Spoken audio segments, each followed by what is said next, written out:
Pak Ilham, selamat datang. Selamat menikmati kursi panas selama lebih kurang 60 menit ke depan. Pertama, kami berterima kasih atas kehadirannya untuk memenuhi sesi wawancara. Yang kedua, kami mengucapkan selamat kepada Pak Ilham yang sudah menjadi salah satu dari 36 calon anggota KPU yang masuk tahap akhir di panitia seleksi. Dan paling lama 60 menit ke depan kita akan melakukan interview pendalaman berbagai hal. Bapak siap ya? Apakah memerlukan waktu untuk berdoa secara khusus? Sudah berdoa, ya Prof. Terima kasih. Ya. Kita mulai pertama dari Bapak Sudarmo. Ini kan gubernur menanyai anggotanya sendiri. Siap. Silakan Pak Darmo.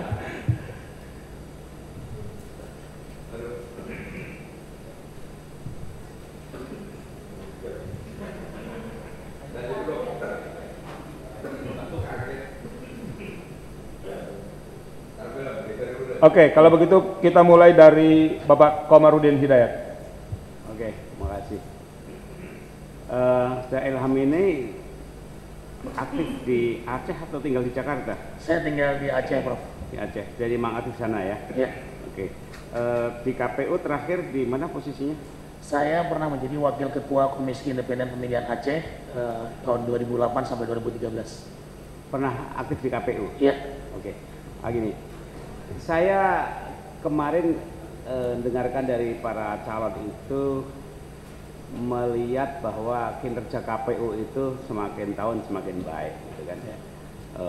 Tentu ada juga kekurangannya. Nah, coba Anda tunjukkan pada kami, sebutkan jauh yang Anda amati. Saya ingin tahu perhatian Anda pada KPU pusat, karena Anda kan ingin ke pusat.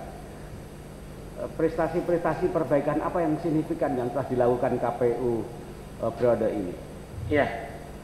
Kebetulan saya jadi KPU Provinsi 2008-2013, jadi saya merasakan ketika di 2008-2013 dengan yang saya lihat KPU sekarang. Ya. Pertama adalah ada upaya untuk penguatan kapasitas bagi para kesekretariatan terutama dan juga para komisionernya. Di pusat atau di daerah itu? Di pusat, Pak. Di pusat dan di daerah. Iya. Dia berimplikasi ke daerah juga. Pertama ada program S2 kepemiluan bagi teman-teman kesekretariatan.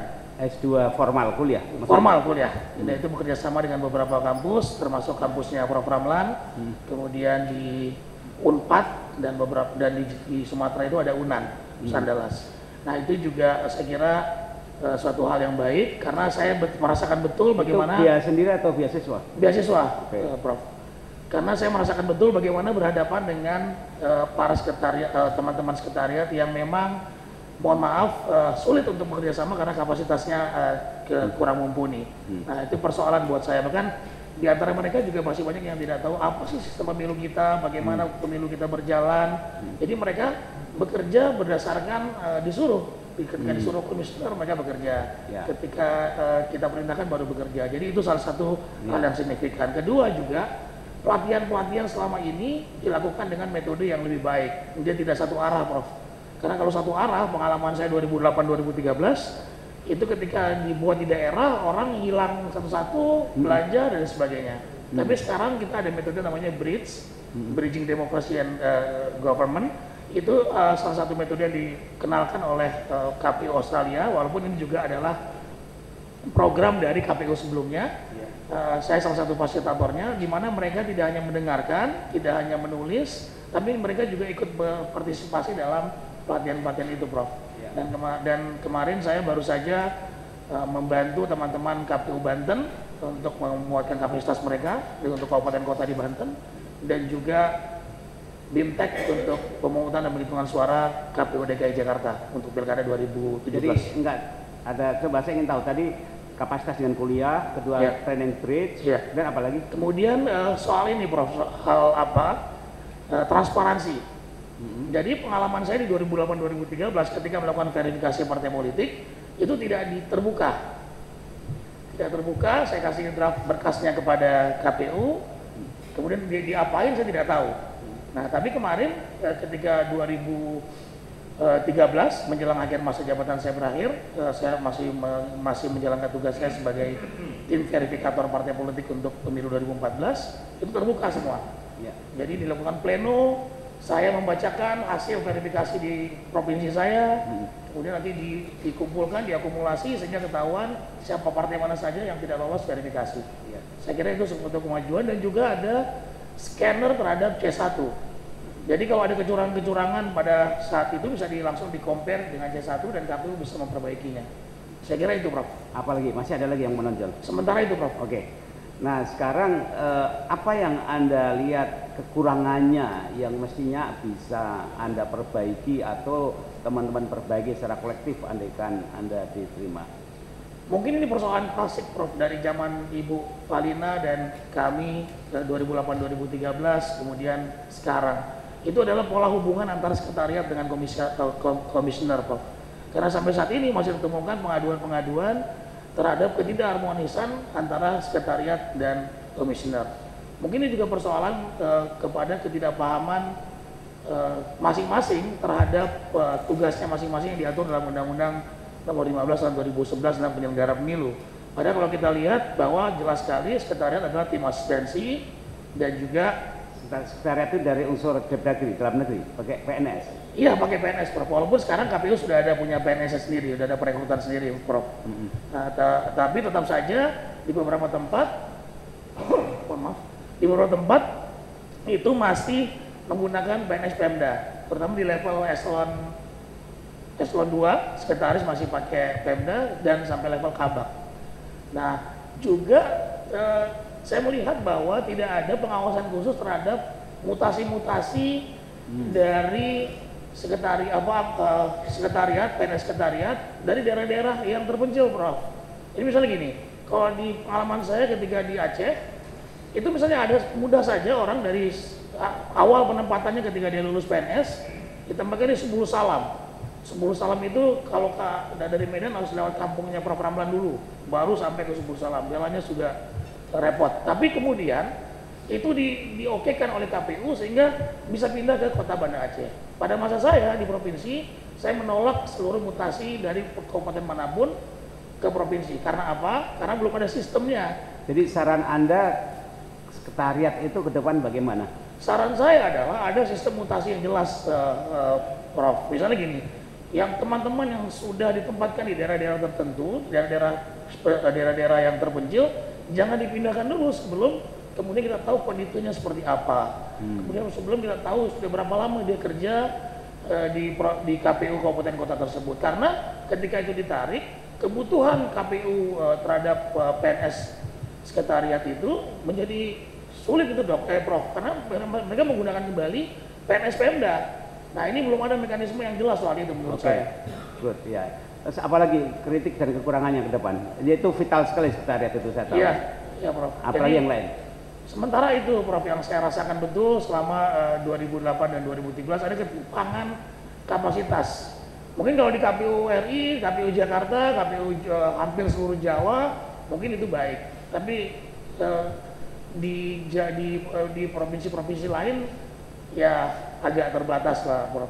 Kalau menurut Anda hubungan KPU dengan parpol bagaimana? Mestinya bagaimana dan yang berlangsung sekarang ini bagaimana? Ya, mestinya hubungan KPU dengan parpol adalah baik dan ada komunikasi yang intens dalam konteks kemudian misalnya melakukan sosialisasi peraturan-peraturan.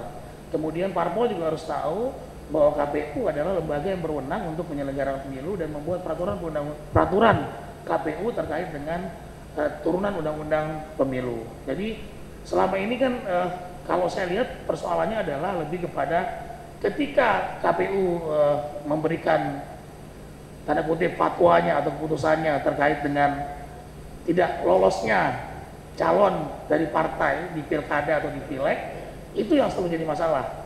Kami dituduh macam-macam, apalagi kami di Aceh di daerah bekas konflik yang mungkin intimidasinya menjadi cukup kuat. Kemudian kami dibilang tidak bekerja sebagaimana mestinya dan sebagainya. Dan alhamdulillah sekarang sudah ada di KPP yang bisa menjelaskan siapa sebetulnya yang melakukan pelanggaran dalam konteks etik dalam hal ini. Apa bantuan peran di KPP itu dalam konteks pilkada dan KPU, pemilu?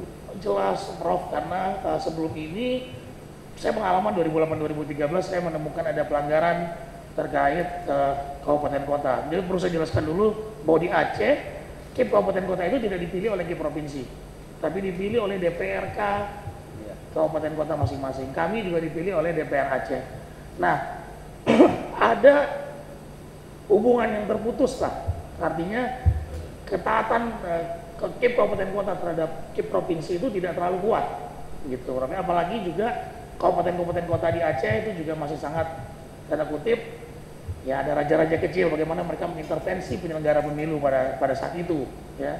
Jadi persoalannya kemudian adalah ketika saya ingin menindak KIP provinsi, KIP kabupaten kota saat itu, belum ada mekanisme di KPP. Saya harus melaporkan ke Panwas, Panwas tadi berdiskusi dengan KPU, kemudian dibuat bentuk tim sendiri, ada tim etik untuk melakukan semacam ya seperti dilakukan oleh DKPP sekarang. Jadi belum. Jadi menurut Anda di KPP itu memang cukup membantu ya? Saya kira iya, Prof. Membantu untuk menyelesaikan masalah, apakah ini bersalah atau tidak. Oke, terakhir jawaban saya, ada berapa kejadian fenomena bahwa KPU itu kadang dekat dengan Pemda ataupun partai politik sehingga terkooptasi. Bagaimana Anda melihat dan mengatasinya itu?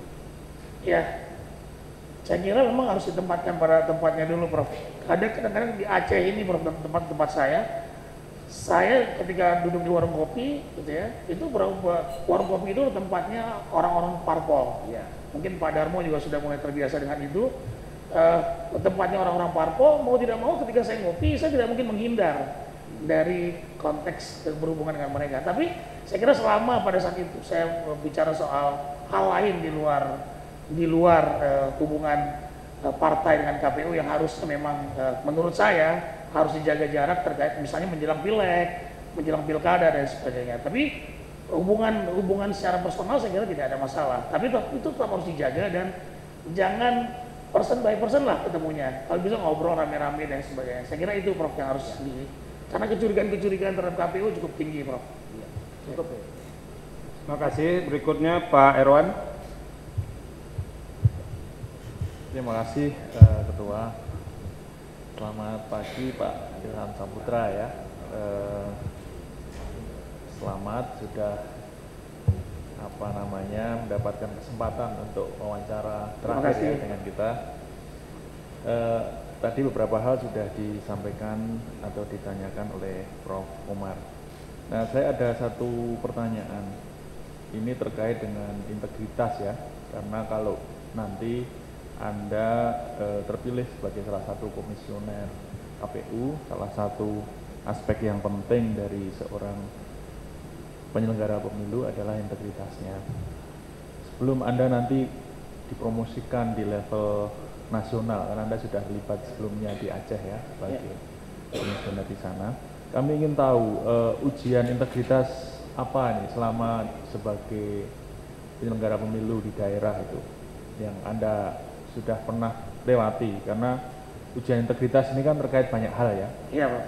Kalau berurusan dengan keluarga misalnya, kalau terkait dengan kekuasaan yang lebih tinggi, terkait dengan urusan uang dan sebagainya. Nanti bisa nggak diceritakan kepada kami ujian-ujian seperti apa yang sudah Anda lewatkan? Ya, ketika Pileg 2009, kebetulan saya adalah Ketua Divisi Teknis, di mana saya memegang atau bertanggung jawab terkait dengan penghitungan rekapitulasi dan penghitung dan rekapitulasi.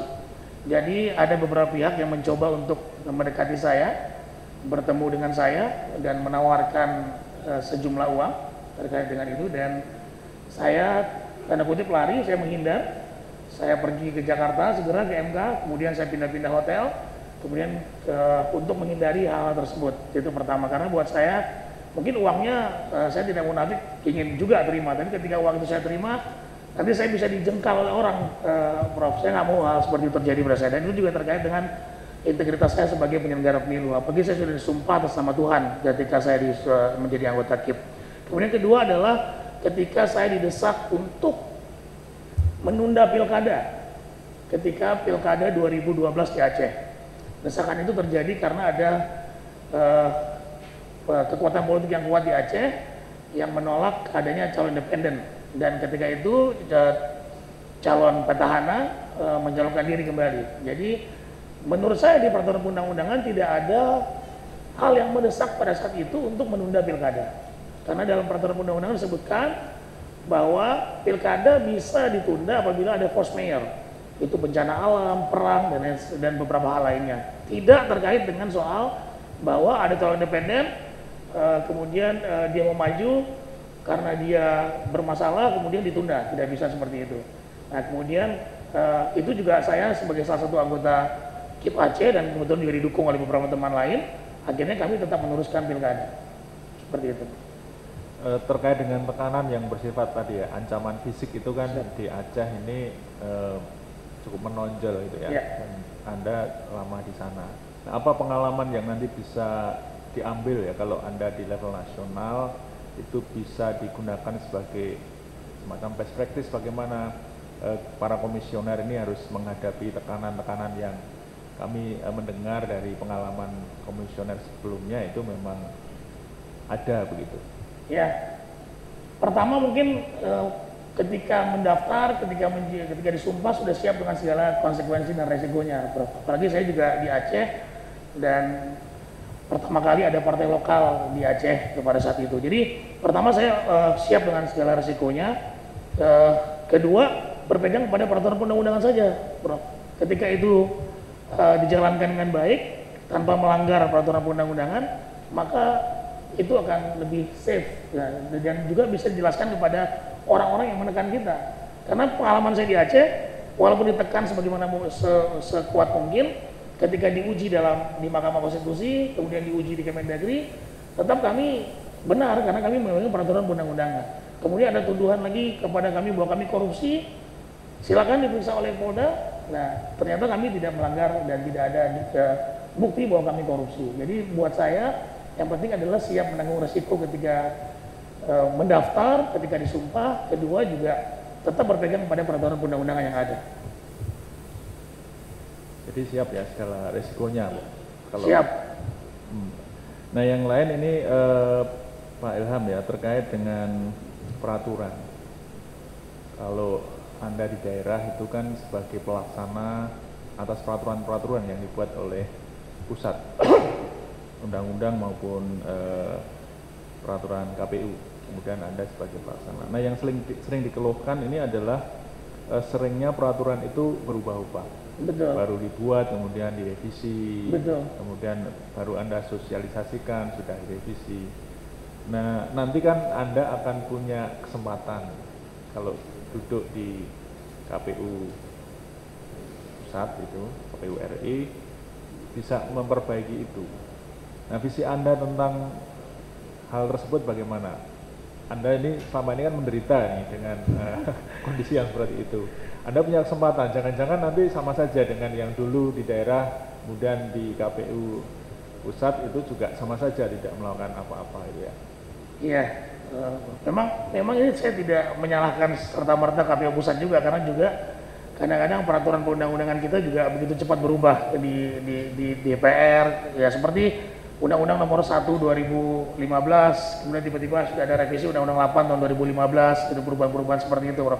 Karena ini berpengaruh kepada sosialisasi kita, kemudian memberikan pemahaman kepada tanda kutip squad kita di bawahnya gitu, Prof. Karena memang kondisi ini sulit, terutama persoalan teknis, karena saya lama di teknis. Misalnya soal DPTB 1, DPTB 2, walaupun sekarang sudah tidak ada di DPTB 1, DPTB 2, kemudian tiba-tiba Mahkamah Konstitusi memutuskan bahwa boleh orang tidak terdaftar di DPT asal memiliki KTP bisa mendaftar. Nah kalau saya mungkin ini kembali kepada bagaimana undang-undang kita itu bisa kemudian dibuat jauh-jauh hari juga, Prof, dan tidak ada perubahan-perubahan lagi. Karena pengalaman di KPU pusat ya itu yang diterima. Pengalaman 2008-2013 juga demikian. Jadi kebanyakan mungkin tidak kesalahan KPU, tapi ada juga kesalahan KPU karena kesalahan-kesalahan dalam memberikan bimbingan teknis terkait dengan turunan dari peraturan perundang-undangan. Mungkin Saya sih berharap bahwa peraturan undang-undangan kita seperti misalnya ada pemilihan bareng atau langsung atau serentak presiden dan DPR, ini harusnya sudah mulai dari sekarang ditetapkan peraturan undang-undangnya, bahkan kemudian KPU bisa jauh-jauh hari merencanakan peraturan-peraturan terkait dengan itu. Karena kalau pengalaman saya, Prof, kalau kita pemilihan presiden mungkin tidak terlalu berat karena memang memilih, tapi pemilihan parlemen atau anggota legislatif dengan C1 yang begitu luar biasa beratnya bagi teman-teman kami di KPPS, itu memerlukan BIMTEK yang mungkin masif dan terus menerus itu, Prof. Saya kira itu. Ya, artinya kan ada beberapa pendekatan ya. Tadi kalau urusannya terkait dengan undang-undang, kewenangannya di DPR, Anda sebagai komisioner ini bagaimana mengkomunikasikan, tapi juga terkait dengan aspek teknis, manajerial nanti bagaimana. Ini saya kira kami sangat berharap ya mendengar gagasan-gagasan baru nih dari Pak Ilham Saputra tentang itu. Ya. Terkait dengan aspek teknis mungkin kami akan membuat semacam evaluasi terlebih dahulu terhadap penyelenggaraan pemilu-pemilu yang sebelumnya. Sekali lagi, kalau kita mengacu kepada persoalan teknis, banyak soal misalnya, Prof, terkait dengan coklit misalnya, pencocokan dan penelitian terhadap data pemilu ini.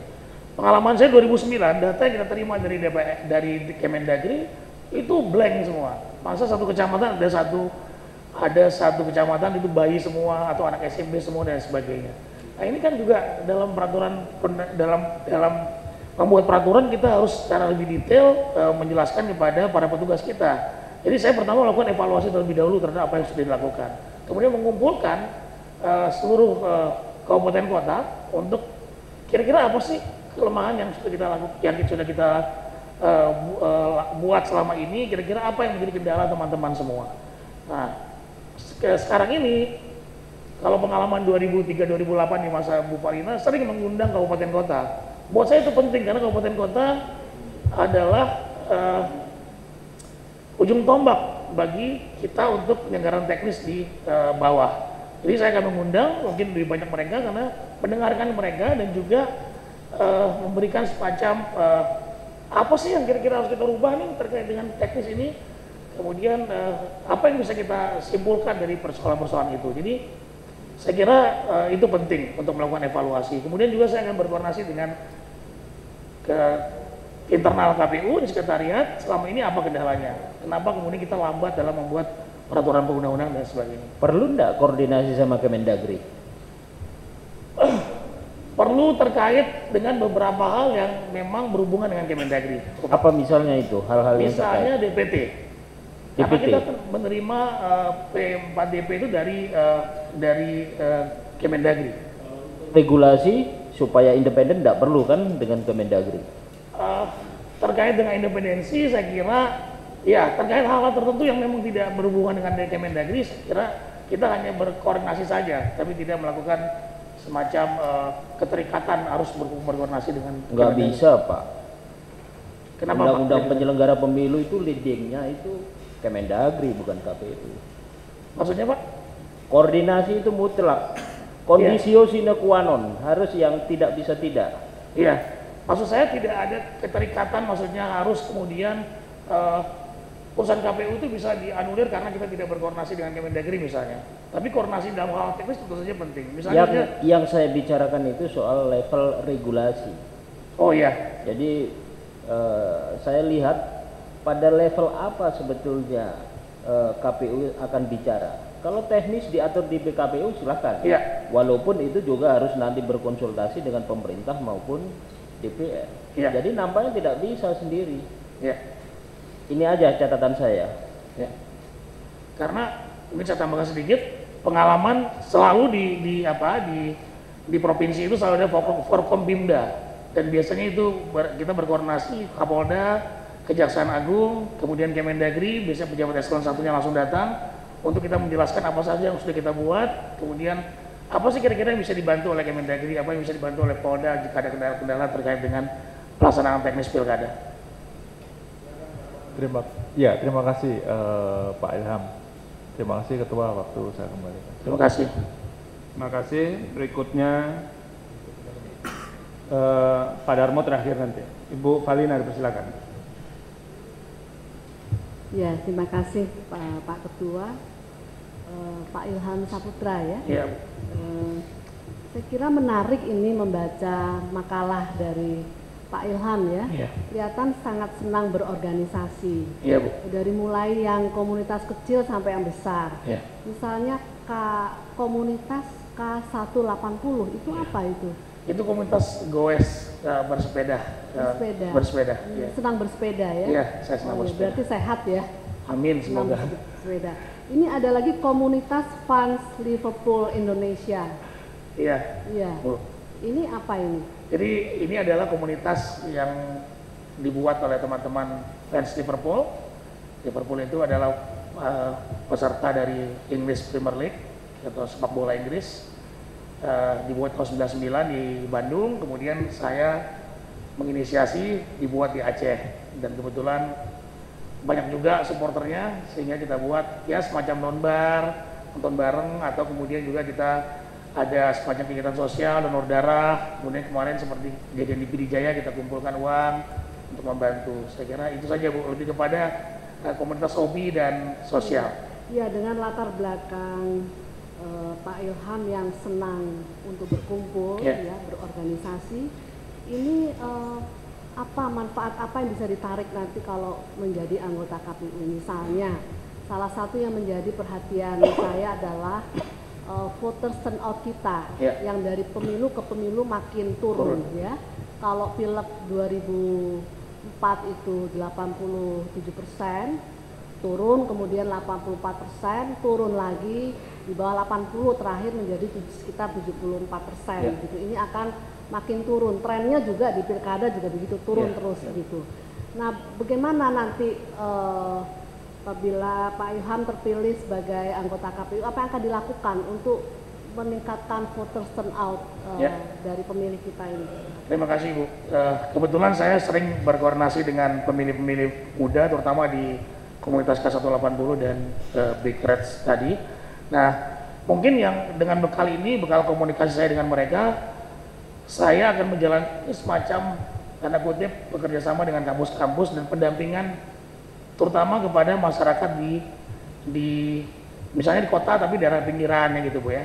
Karena saya punya pengalaman ketika 2014 lalu kami melakukan semacam pendampingan. Kita punya tim pendamping untuk memastikan bahwa mereka terlibat secara aktif menjadi pemilih dan juga terlibat untuk melakukan pengawasan dan melaporkan sesuai dengan apa yang mereka temukan, dan itu dianggap melanggar peraturan perundang-undangan.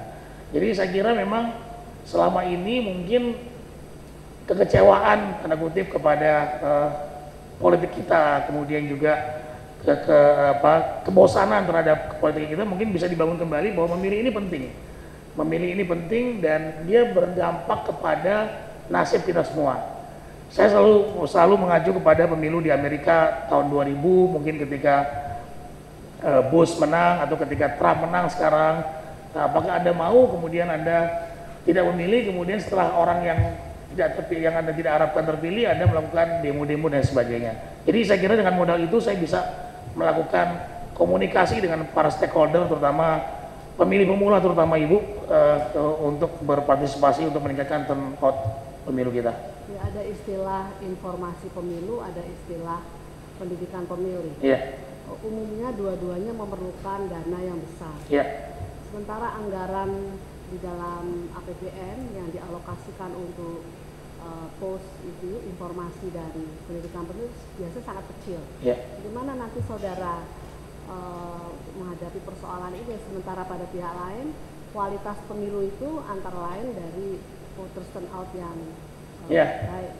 Saya pengalaman di Aceh selalu menggunakan organisasi kemahasiswaan yang mungkin masih tanda kutip tidak perlu dana dalam melakukan kegiatannya. Mereka masih mengandalkan idealisme yang cukup kuat.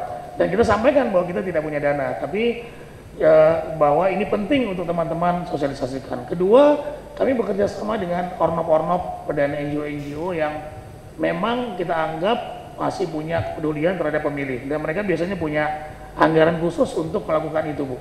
Walaupun kami tetap menjaga jarak, tidak bisa mereka mengintervensi apa yang sudah kita buat. Misalnya saja kami pernah bekerja sama dengan, saya bekerja sama dengan LSM saya terutama dengan Asia Foundation gitu untuk melakukan tadi pendampingan kepada teman-teman. Hal itu kan tidak bisa kita larang dan kita bisa bekerja sama dengan teman-teman Ornop di Aceh. Walaupun memang sekarang Ornop di Aceh pasca Rehaprekon di Aceh itu sedang menurun. Jadi memang LSM di Aceh sekarang sedang menurun karena dana tidak lagi dialirkan ke Aceh. Terus mungkin sekarang lebih ke isunya mungkin berbeda dengan isu yang dulu-dulu. Salah satu adalah mengenai politik uang terhadap pemilih. Bagaimana strategi Pak Ilham nanti untuk mengatasi masalah ini? Iya, ini juga sekali lagi saya sampaikan lagi bahwa saya kembali melakukan pendekatan bahwa mereka paham bahwa mereka ketika mereka menerima uang itu salah dan itu berimplikasi kepada pilihan mereka. Nah, saya melakukan penyadaran, mungkin kita bisa menggunakan agen gitu ya, agen tanda kutip mahasiswa, LSM dan sebagainya untuk mengumpulkan satu kampung gitu ya, satu kampung saja di Manasa di Aceh untuk menjelaskan bahwa money politik ini berbahaya. Money politik ini adalah hal yang melanggar peraturan undang-undangan dan berimplikasi kepada nasib Anda, kepada bagaimana nanti Anda bekerja dan sebagainya. Jadi pengalaman itu yang saya pakai, pengalaman saya di LSM dulu, saya melakukan penguatan masyarakat, itu bisa saya lakukan karena memang di Aceh sekarang mungkin dengan ngopi, ngobrol, hal-hal yang menarik itu bisa kita masukkan hal-hal seperti itu. Ambil uangnya tapi jangan pilih orangnya? Kalau sekarang mungkin sudah nggak bisa lagi hal seperti itu. Mungkin dulu ketika awal-awal, dulu untuk kami di Setro kami masih bisa mentolerir hal seperti itu. Tapi sekarang seperti tidak bisa lagi, Bu, karena memang itu sama saja mengajarkan masyarakat untuk ya menerima uang tapi kemudian berbohong lah. Artinya dia menjadi masyarakat yang hipokrit nanti, Bu. Jadi saya kira sekarang harus strict saja bahwa tidak boleh menerima uang, kemudian pilih berdasarkan hati nurani. Baik, terima kasih Pak Tuan. Terima kasih Bu Palina. Berikutnya Pak Sudarmo. Terima kasih Pak Ketua. Silakan Pak Ilham. Pak Ketua ini ngadu saya sama Pak Ilham nih. Sama-sama orang Aceh.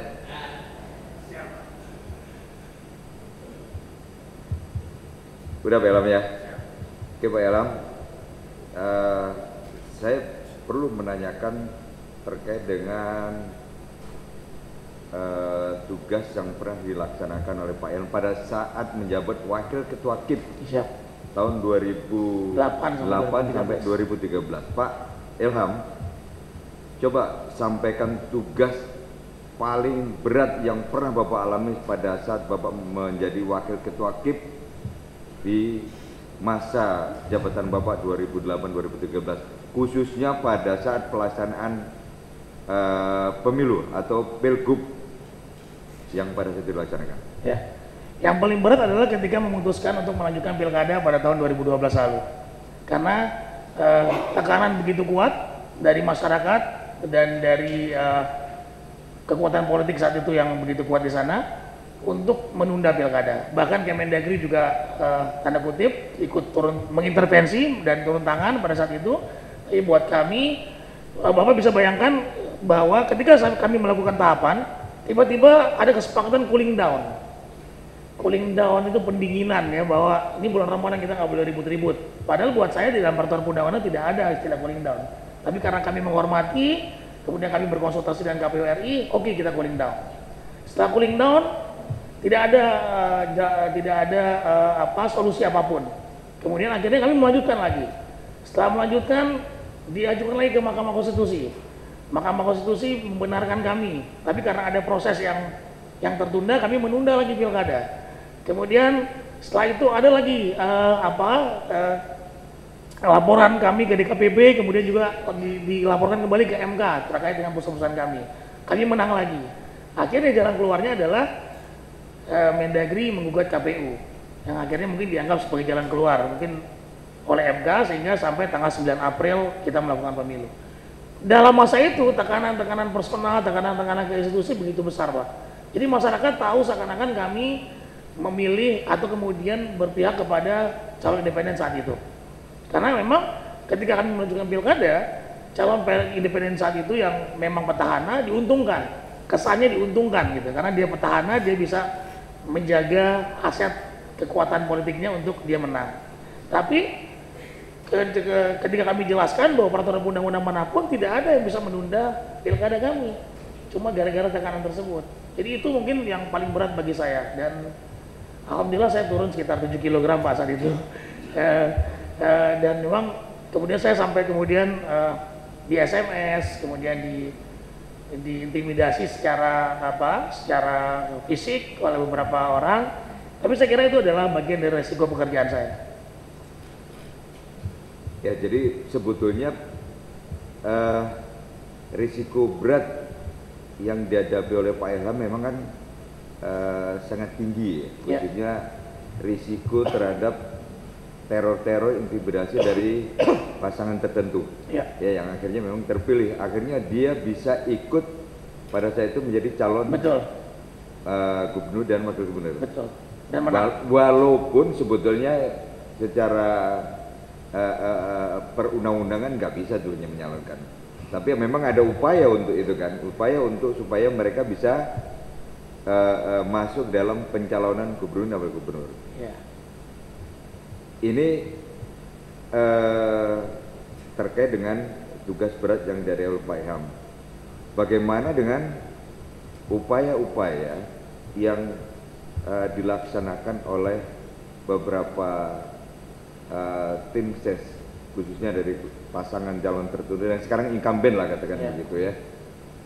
Pada saat pelaksanaan itu, apakah menurut Pak Ilham di sana sudah bisa, waktu itu bisa berjalan yang namanya ajas pemilu yang luber dan jurdil? Ya, memang ini agak sulit untuk saya jelaskan. Kalau saya melihat gini, pertama Aceh itu masih transisi dari ketika itu Pak ya, 2006 kemudian 2012, masih transisi dalam konteks setelah konflik, kemudian kita menuju bahwa penyelesaian ini adalah pakai jalan demokrasi, jalan pemilu. Teman-teman Gerakan Aceh Merdeka yang bertransformasi menjadi Partai Aceh pada saat itu mungkin belum siap. Mereka belum siap berdemokrasi, belum siap menjadi sebagai politisi atau sebagai bagian dari tanda kutip alat demokrasi. Mereka masih menganggap bahwa ini adalah bagian dari perjuangan kami. Harusnya kami dong yang kemudian menikmati ini. Saya lihat itu masih begitu. Tapi sekarang dengan seiring waktu masyarakat sudah dicerdaskan oleh media, dicerdaskan oleh perkembangan Islam yang mereka rasakan. Ya mereka tidak bisa lagi seperti itu. Karena masyarakat sekarang sudah melihat bahwa apa yang kami terima tidak sesuai dengan apa yang dijanjikan. Kalau Bapak lihat medsos dan lihat media gitu kan, kecenderungan-kecenderungan itu sudah mulai berani disampaikan oleh masyarakat. Kalau Bapak lihat juga di Biren gitu kan, ada konflik internal di antara mereka, masyarakat beribuan untuk menolak calon yang ditetapkan oleh kelompok kekuatan itu. Jadi saya lihat sekarang masyarakat sudah mulai bisa lah untuk kemudian melawan atau kemudian membedakan mana yang bisa mereka pilih, mana yang tidak bisa mereka pilih. Nah pada saat itu saya tidak bisa mengatakan bahwa pilkada di Aceh berjalan dengan jurdil. Tapi saya kira di beberapa tempat itu bisa berjalan dengan baik, seperti Kota Banda Aceh, kemudian di beberapa tempat lain yang tidak, di pantai barat selatan saya kira juga masih lumayan baik Pak, saya kira itu. Nah maksudnya kan gini, ini kan tugasnya KIP Pak. Tugasnya KIP ini adalah menjaga penyelenggaraan pemilu dan pemilu kada, ini kan bisa berdasarkan ajas itu. Iya. Ini itu. Kalau misalnya ada indikasi ke arah yang tidak jurdil, tidak luber jurdil, tentunya kan harus ada upaya-upaya dari KIP. Ya, terkait dengan itu kan kita juga punya panwas Pak, kita punya panwaslih, kita punya perangkat-perangkat gakumdu yang memang harusnya bisa bekerja lebih baik. Karena kalau KIP kan dia sesuai dengan peraturan undang-undangan, dia merencanakan pilkada, kemudian juga membuat anggaran biaya, kemudian menetapkan calon. Nah itu yang bisa kami lakukan. Kami juga mungkin melakukan sosialisasi peraturan undang-undangan kepada mereka bahwa ini tidak boleh, ini yang boleh, ini yang tidak boleh buat selama pilkada, selama kampanye, selama proses hari tenang, hari H, 3 hari sebelum hari H dan sebagainya. Tapi selama itu tidak dilaporkan oleh masyarakat, kemudian tidak ada inisiatif yang kuat dari Panwas, kami tidak bisa kemudian menindak tindak curangan tersebut. Yang bisa kami lakukan adalah tadi selama dalam konteks administrasi mereka menjalankan dengan baik, maka kami terima. Tapi selama tidak, ya itu tidak bisa. Nah, jadi itu yang kalau petugas penyelenggara pemilu kami sebagai penyelenggara KPU itu seperti itu, Pak. Tapi kalau kita punya perangkat lain, ada Panwas, ada Kejaksaan, ada Kepolisian yang memang sekarang pengalaman 2014 ketika kami mengumpulkan hasil dari laporan pelanggaran dari teman-teman kami yang sudah kami dampingi, itu ketika kami konfirmasi untuk menjadi saksi aja nggak berani, Pak. Oh, saya nggak berani, nanti saya nggak bisa pulang kampung. Nah, seperti itu. Nah, ini mungkin Pak Darmo sebagai gubernur juga bisa kemudian memberikan semacam penyadaran kekuatan kepada masyarakat, jangan takut lagi untuk melaporkan hal intimidasi seperti itu gitu. Dan itu sudah saya lakukan ketika saya bekerja di LSM kemarin. Karena sekarang kan mereka di kampung, Pak, tidak ada perlindungan saksi untuk ketika mereka melaporkan terkait dengan pelanggaran pemilu. Mereka nggak berani, Pak, terutama teman-teman di Pantai Timur itu. Ketika menerima laporan, dia ditindak dan sebagainya, selama itu dia tidak melapor kan tidak ada tindakan, Pak, dari Panwas dan Gakumdu. Jadi itu persoalannya, Pak. Oke. Yang berikut, Pak Ilham. Barangkali Pak Ilham sudah mengalami juga ya. Ya. Ini kan karena regulasi. Tadi juga Pak Ilham sudah sampaikan bahwa rekrutmen untuk anggota KIP kabupaten kota ini memang kan berbeda dengan provinsi yang lain. Nah, kalau kita lihat kan, jadi hierarki hubungan kerjasama antara KIP kabupaten kota dengan provinsi kan tidak ada, ya kan? Tetap hierarki, Pak. Ya. Walaupun tidak sekuat provinsi lain. Iya, saya pikir itu juga nggak ada. Karena apa? Karena pengaruhnya KIP provinsi itu sama sekali tidak bisa mendrive ke KIP kabupaten kota.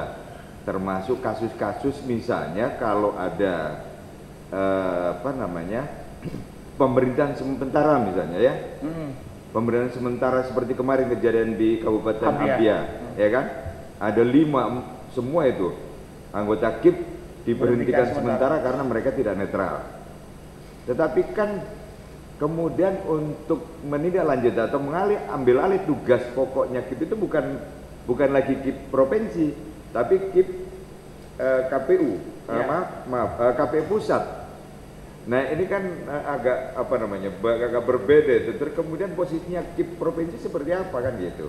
Nah, bagaimana kalau misalnya Pak Ilham nanti sebagai komisioner di pusat melihat kondisi semacam itu, apakah ini harus tetap berjalan seperti sekarang? Atau mungkin barangkali ada keinginan untuk menyamakan regulasi dari seluruh wilayah provinsi yang ada? Sebetulnya, Pak, hierarkis tetap, karena kita kan tetap mengacu juga kepada Undang-Undang Nomor 15 Tahun 2011. Jadi hierarkis itu tetap. Jadi mereka tetap harus berkoordinasi dengan kami. Nah, yang jadi soal adalah di Undang-Undang 11 Tahun 2006, kewenangan DPRA dan DPRK untuk memiliki itu besar sekali. Pertama, tim sel dibentuk oleh DPRA atau DPRK. Kemudian tim sel bertanggung jawab kepada DPRA dan DPRK. Itu kan soal. Kalau di KPU RI kan seperti sekarang ini, tim sel dipilih oleh presiden. Harusnya kan untuk lebih dinamis, untuk menghindari ketidaknetralan, harusnya gubernur yang kemudian membentuk tim sel, misalnya seperti itu, Pak. Kalau mungkin undang-undang kita bisa diamandemen. Kedua, dalam aturan undang-undang pemerintahan Aceh, KIP atau penyelenggara pemilu itu SK-nya dari KPU RI, Pak. SK dari KPU RI ditetapkan oleh gubernur. Ya, kami KIP nggak apa-ngapain ketika proses pelantikan itu, dilantik oleh gubernur atau kabupaten kota. Itu juga jadi soal. Jadi hierarkinya tidak kuat antara KIP provinsi dan KIP kabupaten kota. Nah, jalan satu-satunya mungkin kita bisa melakukan judicial review, Pak, terhadap undang-undang itu. Karena pengalaman saya memang itu menjadi soal. Karena ketika kami menyampaikan begini, mereka berani menolak. Seperti kasus Abdia, kalau saya baca dan saya dengar juga seperti itu. gugat sekarang. Nah, jadi ini kan jadi persoalan ketika hierarkis itu tidak kuat. Nah, kalau saya hierarkis itu tetap ada dan provinsi harus menjadi hierarkis yang cukup kuat dengan kabupaten kota. Salah satunya dengan men-JR Undang-Undang 11 tahun 2006, walaupun nanti konsekuensinya saya duduk pengkhianat Pak. Ya, seperti itu seakan-akan Undang-Undang 11 itu jadi soal. Padahal salah satu proses demokrasi yang cedera di Aceh, salah satunya adalah penunjukan tim penyelenggara pemilu. Kedua adalah menguatkan KIP Aceh Pak, agar kemudian bisa melakukan verifikasi dan juga melakukan semacam pembinaan, kemudian juga pengawasan terhadap KIP kabupaten kotanya. Kekhawatiran saya yang terjadi di API adalah karena KIP provinsinya sibuk, kemudian tidak melakukan evaluasi atau koordinasi dengan KIP kabupaten kota. Kira itu. Ini maksudnya kan kita berharap gitu Pak Ilham. Nanti Pak Ilham katakanlah misalnya ada rezeki itu ya, ada nasib baik kemudian terpilih menjadi komisioner di pusat, paling tidak ada gambar, ada upaya lah untuk menyeragamkan tentang regulasi-regulasi ya, terkait dengan masalah kepimulan ini. Yang jadi soal Pak adalah ketika KPU. Sebentar, karena begini. Iya Pak. Kan buktinya kan kalau sekarang tahu ini yang kanun sekarang. Ya. Ini kemarin yang sudah saya perdakan itu, saya kanunkan, saya sahkan. Ya, untuk kanun pilkada. Ini kan sudah ada perubahan. Kalau tahun 2012 itu 2 putaran. Betul. Untuk Pilgub. Betul. Sekarang kan sudah kita berubah menjadi 1 putaran. Ya, betul. Kan berarti kan sudah ada apa namanya ya, keinginan untuk menyeragamkan. Betul. Gitu ya, antara provinsi satu dengan yang lain. Kecuali DKI. Ya. Kalau DKI kan memang dia khusus ini.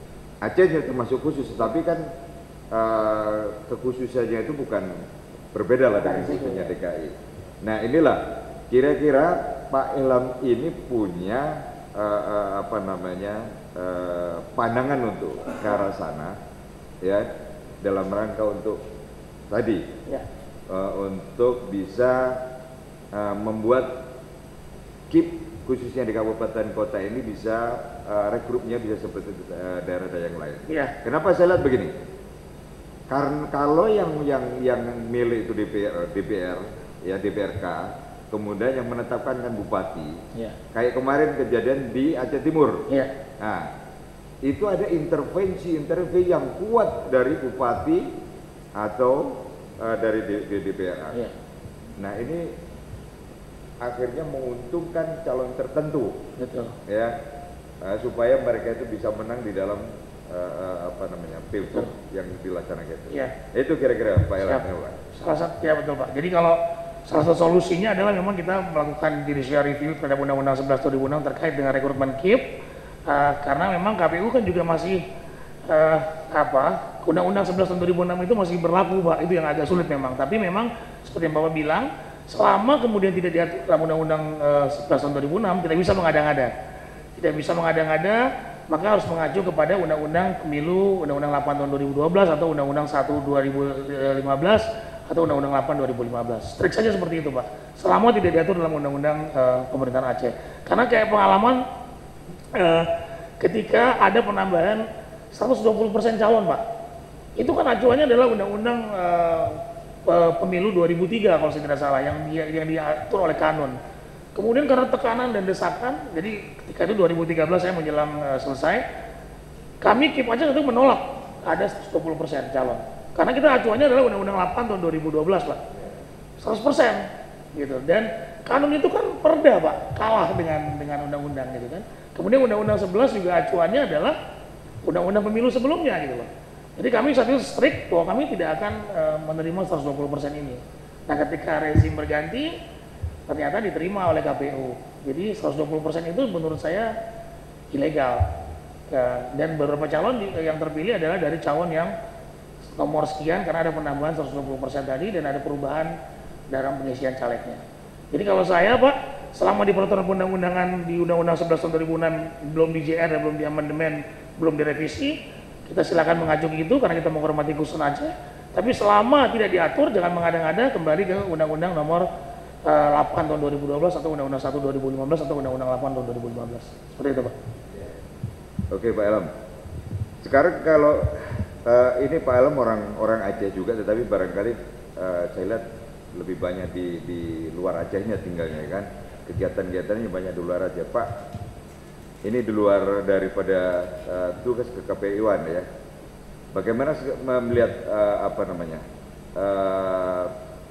katakanlah peningkatan ya dari segi penyelenggaraan pemilu kada yang nanti akan dilaksanakan kira-kira pada tanggal 15 Februari 2017 nanti ya, khususnya di Aceh.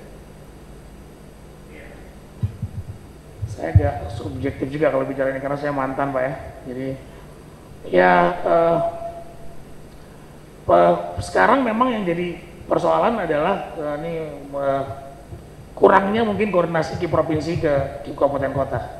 Kalau saya pantau Pak, kemarin ada persoalan DPT di Aceh yang bermasalah dan itu dikonfirmasi langsung ke KPU RI, ke KPU Aceh, KIP Aceh ke KIP kabupaten kota mengakui bahwa dalam satu forum yang saya dengar beritanya bahwa tidak ada semacam pengawasan atau kemudian semacam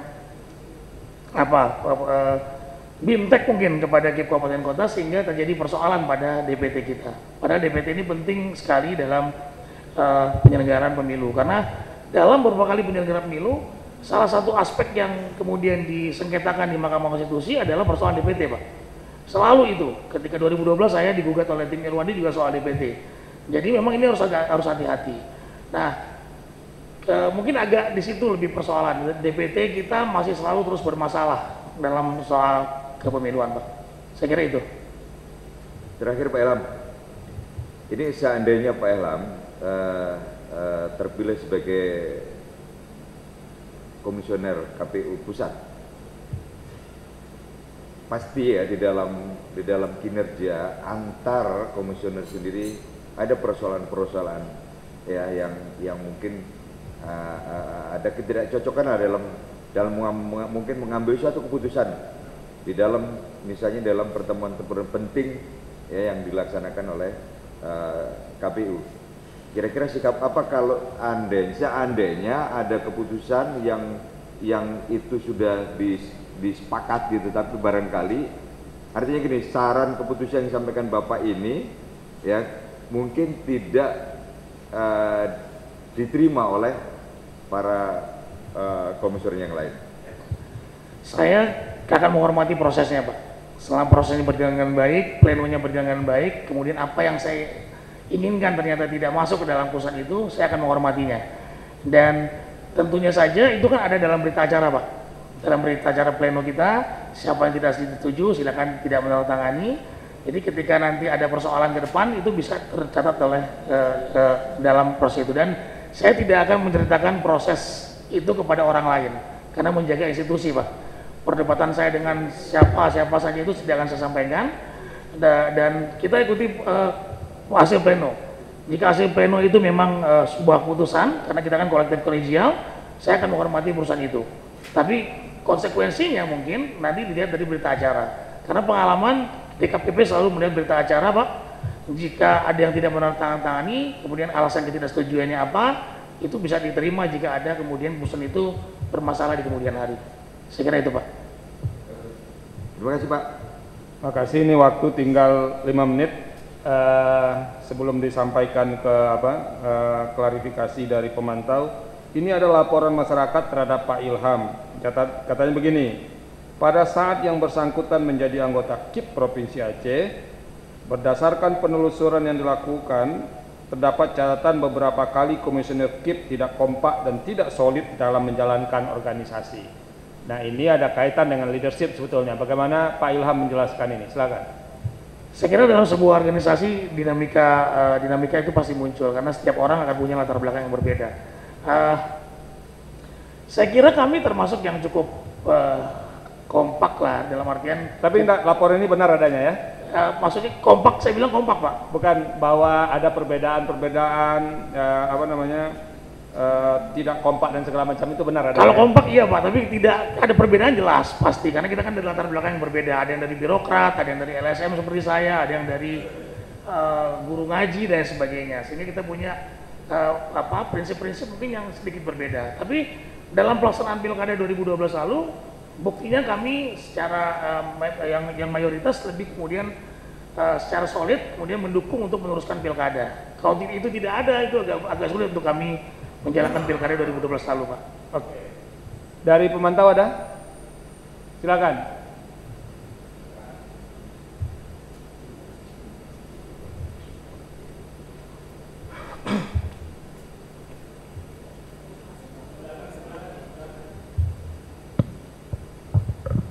Terima kasih Pak Ketua Timsel. Nama saya Yolanda dari Pusat Kajian Politik FISIP UI.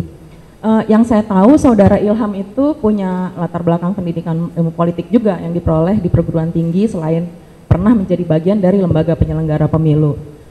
Untuk itu saya mau menanyakan satu hal mengenai kondisi sekarang dalam Pilkada DKI Jakarta dengan penetapan Ahok sebagai tersangka dalam kasus penistaan agama yang konsekuensinya itu harus diproses hukum.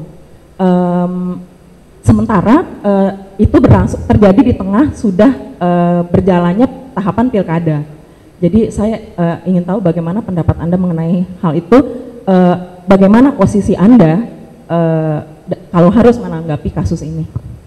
Ya, saya mohon yang soal Ahok tidak bisa dijawab ya. Oke. Ya, terima kasih. Yang Pak Ilham, kalau Anda terpilih menjadi komisioner nantinya, itu kan ada 7 orang, Anda baru 1 di antara yang ber-7. Siapa sih 6 orang lain yang mungkin kiranya bisa bekerja sama dengan Anda nanti di KPU RI? Silakan sebut nama tanpa perlu menyebutkan alasan. Oke. Mungkin orang yang sudah saya kenal saja, Pak. Ya, saya pernah bekerja sama dengan, ya, disebutkan saja. Pak Arif Budiman. Oke. Karena saya pernah di Anfrel dengan beliau. Yang lainnya mungkin prinsipnya saya bisa bekerja sama dengan setiap orang lain.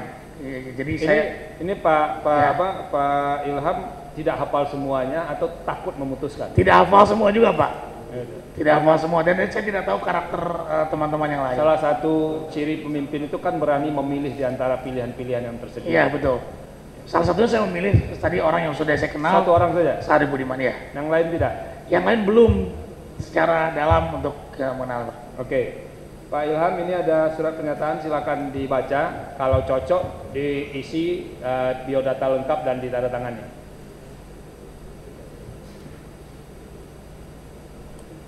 Sambil duduk Pak, nggak usah berdiri betul. Udah. Yang pertanyaan dari Mbak Yolanda tadi memang kami memilih tidak untuk dijawab ya, Mbak Yolanda. Yang soal Ahok tadi tidak dijawab. Jadi kalau mau tanya nanti di luar saja. Ya.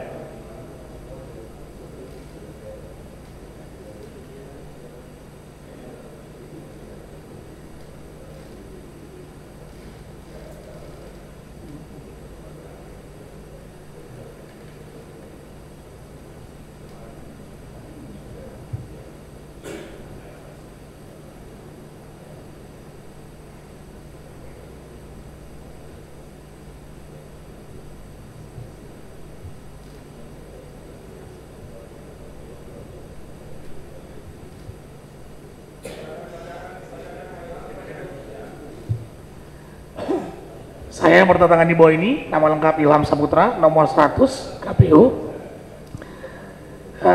alamat Jalan Fauji nomor 1, Darul Kamu, Darul Imara, Aceh Besar, menyatakan apabila terpilih menjadi salah seorang calon anggota Komisi 9 Umum Republik Indonesia yang diusulkan oleh Presiden kepada DPR RI, bahwa saya tidak akan melakukan kegiatan penggalangan dukungan politik yang berpotensi mempengaruhi dan atau merusak integritas dan independensi KPU RI sebagai penyelenggara pemilu. Yang buat pernyataan, Jakarta 24 Januari 2017, Ilham Saputra. Terima kasih Pak Ilham, kami menghargai hak waktu Bapak dan sesi pendalaman kita selesai. Silakan menunggu dan sementara menunggu silakan kembali ke pekerjaan sehari-hari. Terima kasih, kita sudah billahi taufik wal hidayah. Selamat pagi, assalamualaikum warahmatullahi wabarakatuh.